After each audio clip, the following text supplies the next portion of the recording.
ఎప్పుడు ఆ బోరింగ్ సమోసా బదులు ఇలా డిఫరెంట్ డిఫరెంట్ షేప్స్‌లో సమోసా తింటే సూపర్‌గా ఉంటుందండి. అలాంటిది అకేషనల్‌గా చేసుకుంటే ఇంకా బావుంటుంది. మరి దీని టేస్ట్ అలాగే కలర్ గూడా సూపర్‌గా ఉంటుంది. కావాలంటే చూడండి, లోపల కర్రీతో, బయట క్రంచీగా, డిఫరెంట్ షేప్‌లో ఎంత బావుందో. దీన్ని తయారు చేసుకోవడం చాలా చాలా ఈజీ అండి. వీడియోలో ఇది ఎంత ఈజీగా చేయొచ్చో మీరే చూస్తే మీకు గూడా తెలిసిపోతుంది. మరి ఇంకా లేట్ లేకుండా వీడియోలోకి వెళ్ళిపోదాం. Let's get into the video. ముందుగా 250 గ్రాముల మైదా పిండి ఇలా ఒక బౌల్‌లో వేసుకోండి. మనకి దీంతో ఒక 10 సమోసాలు వస్తాయండి పర్ఫెక్ట్‌గా. ఇందులోనే ఒక half spoon salt, 1 ½ spoon oil వేసి ఇప్పుడు ఉప్పు అలాగే సాల్ట్ కలిసేలాగా పిండిని ఒకసారి కలుపుకొని పిండిని చేత్తో పట్టుకుంటే ఇలా ఉండలా ఉండాలి. అప్పుడు పర్ఫెక్ట్‌గా మనకి మైదా పిండి అనేది ఆయిల్‌తో బాగా కలిసినట్టు. ఇప్పుడు కొంచెం కొంచెంగా వాటర్ వేసుకుంటూ మన పిండిని కలుపుకోవాలి.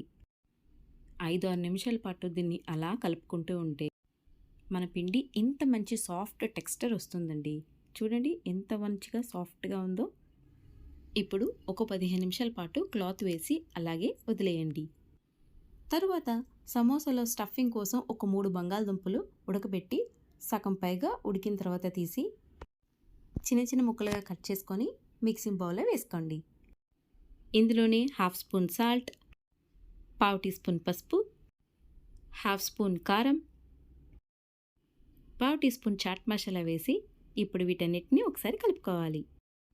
ఎన్ని రకాల వంటలు తిన్నా మనకి అరగాలంటే జీరా కంపల్సరీ. అందుకే ఒక హాఫ్ స్పూన్ జీరా, 4, 5 రెవ్వల కరివేపాకు ఇలా ముక్కలుగా చేసి వేసుకోండి. ఇప్పుడు వీటిని కూడా కలుపుకొని ఇలా మెత్తగా మ్యాష్ చేసుకోవాలి. సమోసాకి స్టఫింగ్ రెడీ. 15 నిమిషాల పాటు నానబెట్టి ఉంచిన పిండి చూడండి మరింత సాఫ్ట్గా మారింది కదా. ఇప్పుడు ఈ పిండిని ఈక్వల్ బాల్స్గా డివైడ్ చేసుకొని రౌండ్గా చేసుకోవాలి. ఇప్పుడు ఒక్కొక్క ఉండని తీసుకొని వీలైనంత వరకు చపాతీలా పాముకుంటూ స్ప్రెడ్ చేసుకోవాలి.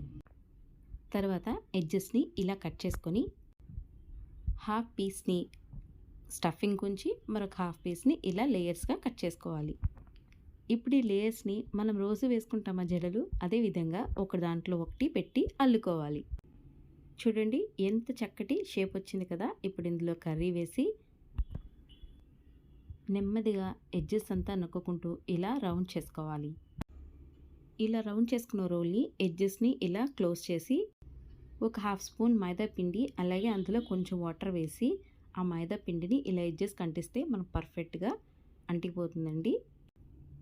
చూడండి ఎంత రౌండ్ అలాగే చక్కటి రింగ్ సమోసా రెడీ అయింది. ఇదే విధంగా అన్ని సమోసాలు రెడీ చేసుకోవాలి. ఇప్పుడు స్టవ్ మీద కళాయి పెట్టి అందులో డీప్ ఫ్రైకి సరిపడే ఆయిల్ వేసి అది వేడెక్కిన తర్వాత మన సమోసాల్ని ఒక్కొక్కటిగా అందులో వేసుకొని వేయించుకోవాలి. మనం లో ఫ్లేమ్లోనే వేయించుకోవాలండి. తర్వాతే మనం మీడియం ఫ్లేమ్ అడ్జస్ట్ చేసుకుంటూ వేయించుకోవాలి. అలా చేస్తే ఇంత చక్కటి golden brown colour ring samosa ready అవుతుంది. పైగా లోపల కూడా చాలా క్రిస్పీగా చక్కగా వేగుతుంది. ఇప్పుడు వీటిని ఒక ప్లేట్లోకి తీసుకుందాం. ఇదే విధంగా మనం మిగిలిన సమోసాలు కూడా వేయించుకుంటే ఎంతో రుచికరమైన అలాగే కలర్ఫుల్గా ఉండే ఈ రింగ్ సమోసాలు మనకి చక్కగా లభిస్తాయి. మీకు ఈ రెసిపీ నచ్చిందా? అలాగైతే తప్పకుండా మీరు ట్రై చేసి మీ ఫ్యామిలీ మెంబర్స్తో ఈ రింగ్ సమోసాల్ని ఎంజాయ్ చేయండి.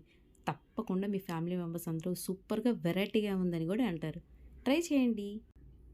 నాకు కామెంట్ చేయడం మాత్రం అస్సలు మర్చిపోకండి. అలాగే ఒక లైక్ కూడా.